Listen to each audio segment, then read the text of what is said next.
আসসালামু আলাইকুম রহমতুল্লাহি ওবরকাতু। সম্মানিত দিনী ভাই ও বোন, চলে আসছে পবিত্র মহররমের চাঁদ, মহররমের মাস।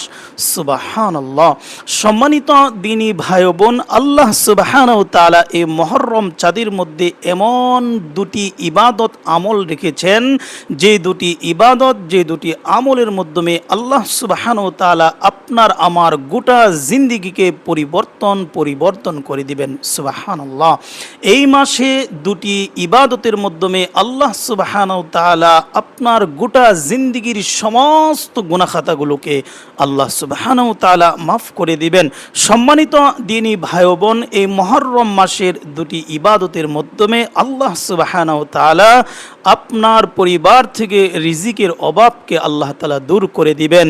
সম্মানিত দ্বীনি ভাই ও বোন, দুনিয়ার পিছনে আমরা রিজিকের পিছনে বেশি দৌড়াই, রিজিকের জন্য আমরা এক প্রান্ত থেকে অপর প্রান্ত তালাশ করি, খুঁজতে থাকি। আল্লাহ সুবহানাহু তাআলা বলেন, এই মুহররম মাসে যে ব্যক্তি এই আমলটি করবে, আল্লাহ সুবহানাহু তাআলা তার সারা বৎসর তার পরিবারের মধ্যে আল্লাহ তাআলা রিজিককে সাপ্লাই দিতে থাকবেন, রিজিক দিতে থাকবেন। কোনো দিন এই বৎসর তার পরিবারের মধ্যে অভাব অনটন আসবে না। সুবহানাল্লাহ। সম্মানিত দ্বীনি ভাই ও বোন, এই মুহররম মাসের অত্যন্ত গুরুত্বপূর্ণ দুটি আমল ইবাদত শোনার জন্য প্রস্তুতি হন। একটু সবর করে ধৈর্য সহকারে ভিডিওটি প্রথম থেকে শেষ অবধি দেখতে থাকুন। ইনশাআল্লাহ আমি মুহররম মাসের প্রতিটি আমল সুন্দরভাবে আপনাদেরকে সহজভাবে শিখিয়ে দেব।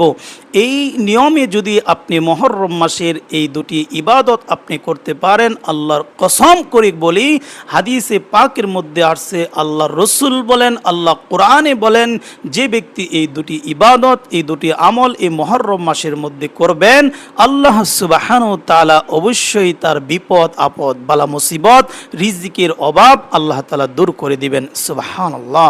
সম্মানিত দ্বীনি ভাই ও বোন, তাই দেরি না করে সেই দুটি ইবাদতের কথা আসুন আমরা জেনে নেই। সম্মানিত দ্বীনি ভাই ও বোন, এই মুহররম মাসের অত্যন্ত গুরুত্বপূর্ণ দুটি ইবাদত আমলের কথা জানার পূর্বে আমাদেরকে মুহররম মাসের অত্যন্ত গুরুত্বপূর্ণ কয়েকটি ফজিলতের কথা জেনে নেওয়া আমাদের একান্তই জরুরি। সম্মানিত দ্বীনি ভাই ও বোন, আল্লাহ সুবহানাহু তাআলা যখন আকাশ সৃষ্টি করেছেন, জমিনকে সৃষ্টি করেছেন, এই পৃথিবীকে আল্লাহ তাআলা সৃষ্টি করেছেন, তখন থেকে আল্লাহ সুবহানাহু তাআলার নিকট গণনার মাস হচ্ছে 12টি। এই 12টি মাসের মধ্যে 4টি মাস হচ্ছে অতি সম্মানিত, আর এর মধ্যে মুহররম হলো একটি মাস। সুবহানাল্লাহ। সম্মানিত দ্বীনি ভাই ও বোন, এই মুহররম মাসের পবিত্রতা রক্ষার জন্য আল্লাহ সুবহানাহু তাআলা যুদ্ধ বিগ্রহ পর্যন্ত এই মাসের মধ্যে নিষিদ্ধ করেছিলেন। এই মাসের গুরুত্ব সম্পর্কে আল্লাহ রসুল সাল্লাল্লাহু আলাইহি ওয়াসাল্লাম ইরশাদ করেন, আফদালুস সিয়ামি বা'দা রমাদান শাহরুল্লাহিল মুহররম।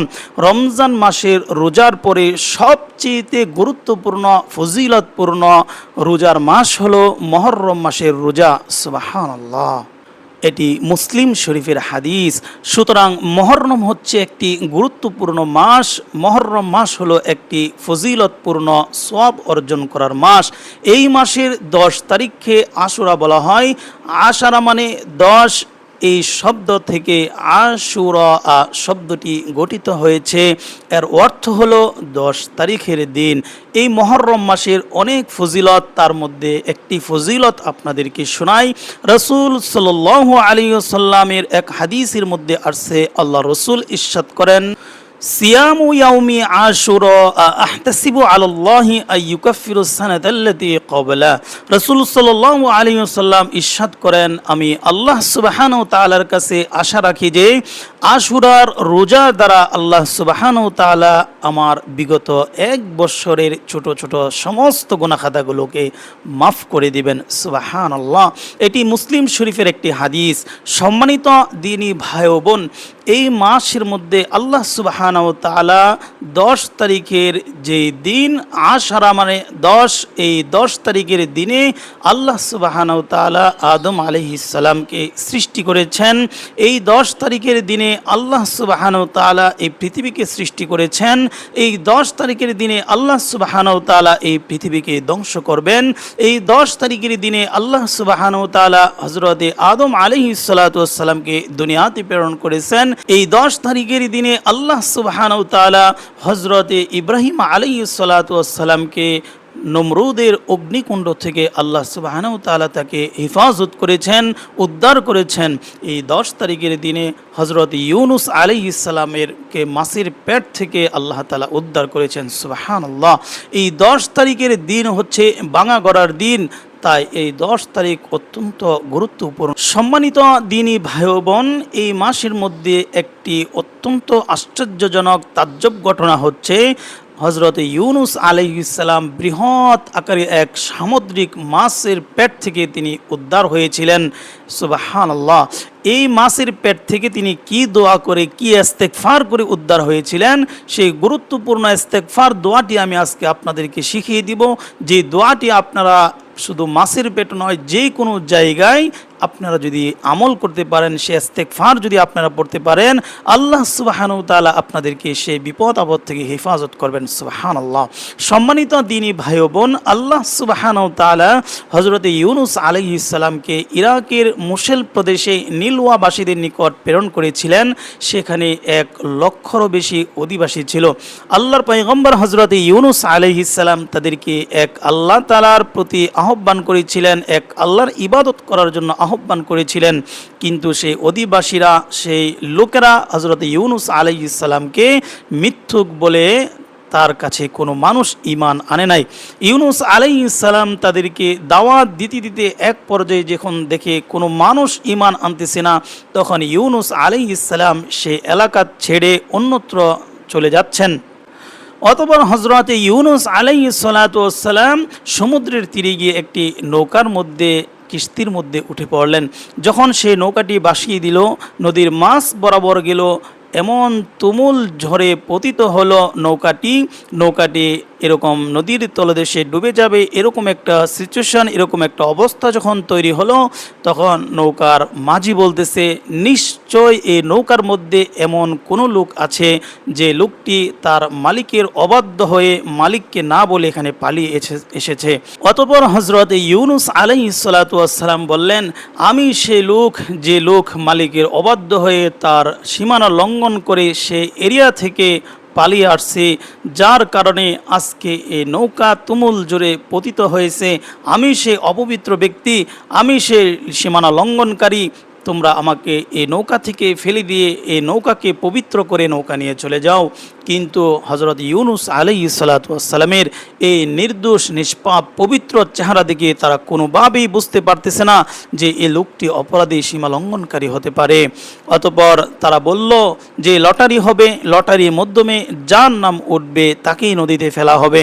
তখন লটারির মাধ্যমে নিরূপণ করা হলো, হযরত ইউনুস আলাইহিস সালামের নাম লটারির মধ্যে উঠল। তখন তারা বলতেছে নিশ্চয়ই লটারি ভুল নির্দেশ করেছে, তাই তারা পুনরায় লটারিতে আবার যোগদান করলো। লটারিতে যোগদান করার পরে পুনরায় দ্বিতীয়বারও হযরত ইউনুস আলাইহিস সালাতু ওয়াস সালামের নাম উঠে গেল। এবার ইউনুস আলাইহিস সালাম বলতেছে, আমি অপরাধী, সীমা লঙ্ঘনকারী, আমাকে তোমরা নৌকা থেকে ফেলে দিয়ে এই নৌকাকে পবিত্র করে তোমরা নৌকা নিয়ে চলে যাও। তখনও তারা বলতেছে না, নিশ্চয়ই লটারি ভুল নিদর্শন করেছে, আবার লটারি দেওয়া হবে। তৃতীয়বার লটারি দেওয়া হলে সবাই লটারিতে যোগদান করে এবারও আল্লাহর পয়গম্বর হযরত ইউনুস আলাইহিস সালাতু ওয়াস সালামের নাম উঠে যায়।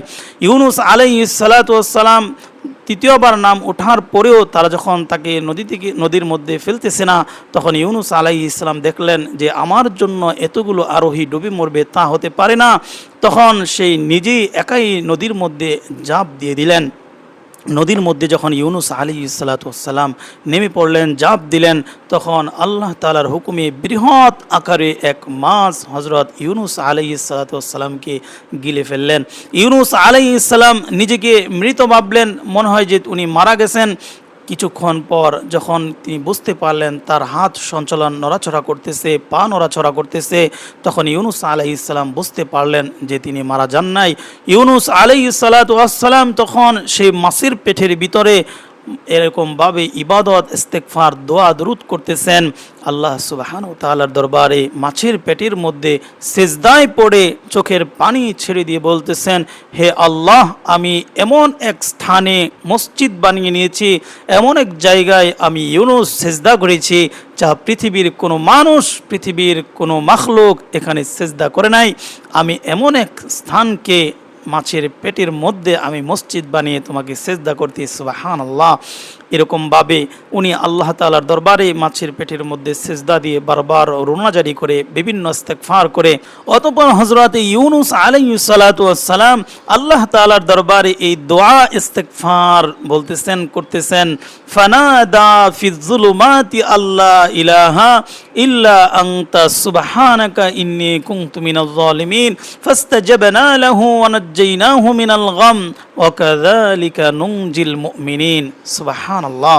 অতঃপর আল্লাহ সুবহানাহু ওয়া তাআলা বলেন, সে অন্ধকার থেকে আহ্বান করেছিল, আপনি ব্যতীত আর কোনো ইলাহ নাই, আপনি পবিত্র মহান, আমি তো সীমা লঙ্ঘনকারী। আল্লাহ সুবহানাহু ওয়া তাআলা বলেন, অতঃপর আমি তার ডাকে সাড়া দিয়েছিলাম, তাকে দুশ্চিন্তা থেকে আমি আল্লাহ সুবহানাহু ওয়া তাআলা মুক্ত দান করেছিলাম। এভাবে আমি আমার মুমিন বান্দাদেরকে দুশ্চিন্তা থেকে, বিপদ থেকে উদ্ধার করে থাকি, মুক্ত করে থাকি। সুবহানাল্লাহ। সম্মানিত দ্বীনী ভাই ও বোন, এই দোয়াটি অত্যন্ত উপকারী একটি দোয়া। আপনি যখনই কোনো বিপদে পড়ে যাবেন, যখনই কোনো মুসিবতের মধ্যে পড়ে যাবেন, যখনই আপনি অভাব অনটনের মধ্যে পড়ে যাবেন এবং বড় ধরনের বিপদ আপনার উপরে পতিত হবে, তখনই আপনি এই দোয়াটি পড়বেন, লা ইলাহা ইল্লা আনতা সুবহানাকা ইন্নী কুনতু মিনাজ জালিমিন, লা ইলাহা ইল্লা আনতা সুবহানাকা ইন্নী কুনতু মিনাজ জালিমিন। এই দোয়াটি হযরত ইউনুস আলাইহিস সালাতু ওয়াস সালাম মাছের পেটের মধ্যে সিজদায় পড়ে আল্লাহ সুবহানাহু ওয়া তাআলার কাছে পড়েছিল। আল্লাহ সুবহানাহু ওয়া তাআলা তার ডাকে সাড়া দিয়ে তাকে সেই গহীন সমুদ্রের তলদেশ থেকে, বৃহৎ আকারের মাছের পেট থেকে আল্লাহ সুবহানাহু ওয়া তাআলা তাকে এক সন্ধ্যাবেলায় তাকে এক নদীর পাড়ে মাছ উগলিয়ে দেয়, সে পেট থেকে বের হয়ে আসে। সুবহানাল্লাহ। আল্লাহ সুবহানাহু ওয়া তাআলা এই 10ই মুহররম এর তারিখে তাকে মাছের পেট থেকে উদ্ধার করেছিলেন। সুবহানাল্লাহ। সম্মানিত দ্বীনী ভাই ও বোন, এই পবিত্র মুহররম মাসে বেশি বেশি করে আপনি নফল নামাজ পড়বেন, ইস্তেগফার করবেন, আর এই দোয়া বেশি করে পড়বেন, লা ইলাহা ইল্লা আনতা সুবহানাকা ইন্নী কুনতু মিনাজ জালিমিন, এবং বেশি করে জিকির করবেন, তাসবিহ, তাহলিল এবং কোরআন তেলাওয়াত বেশি করে করবেন। আল্লাহ সুবহানাহু ওয়া তাআলা আমাদেরকে এই মুহররম মাসে ইবাদতের মাধ্যমে সমস্ত বিপদ থেকে আল্লাহ তাআলা আমাদেরকে নিষ্পত্তি দান করবেন। সুবহানাল্লাহ।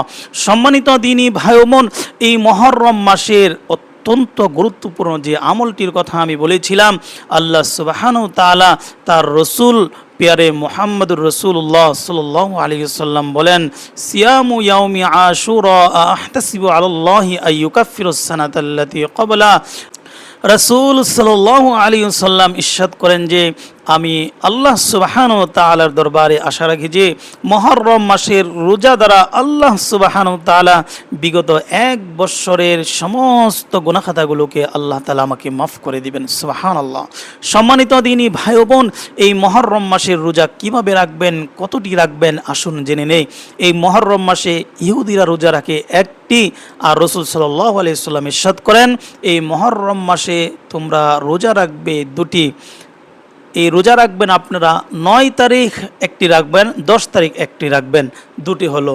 আবার যদি কেউ মনে করেন যে আমি 9 তারিখে রাখবো না, 10 তারিখে রাখবো, তাহলে 10 তারিখ রাখবেন একটি, 11 তারিখ রাখবেন একটি, 2টি। এরকম 9 অথবা 10 অথবা 10, 11, এভাবে মুহররম মাসের 2টি রোজা রাখবেন। আল্লাহ সুবহানাহু ওয়া তাআলা আপনার বিগত 1 বৎসরের জিন্দেগির সমস্ত গুনাহ খাতাগুলোকে আল্লাহ সুবহানাহু ওয়া তাআলা মাফ করে দিবেন। সুবহানাল্লাহ। সম্মানিত দ্বীনী ভাই ও বোন, আরেকটি আমল এই মুহররম মাসের মধ্যে করবেন, সে আমলটি হচ্ছে আপনার পরিবারের প্রতি খরচের হাতকে প্রশস্ত করে দিবেন।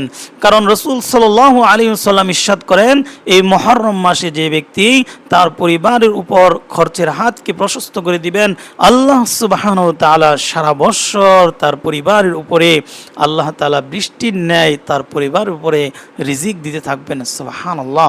সম্মানিত দ্বীনী ভাই ও বোন, এই মুহররম মাসে পরিবারের প্রতি খরচের হাতকে প্রশস্ত করে দেন, বেশি করে খরচ করেন, তাদের চাহিদাকে পূরণ করেন।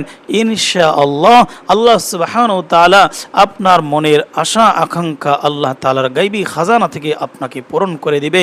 সম্মানিত দ্বীনী ভাই ও বোন, এই মুহররম একটি অত্যন্ত গুরুত্বপূর্ণ পবিত্র মাস।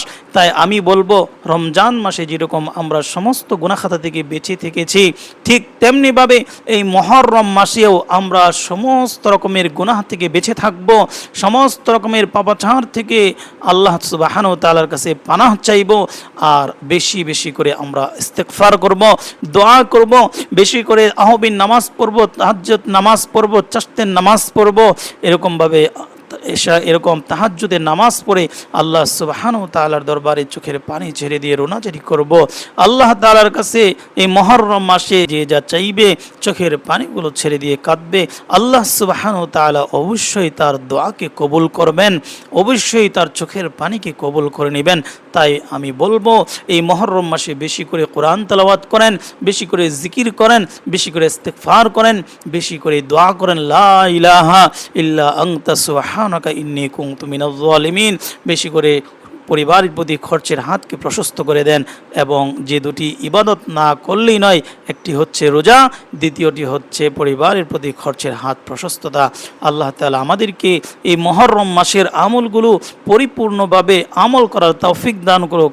সকলে বলি আমিন। ওয়া আখিরু দাওয়ানা আনিল হামদুলিল্লাহি রাব্বিল আলামিন। আসসালামু আলাইকুম ওয়া রাহমাতুল্লাহি ওয়া বারাকাতুহু।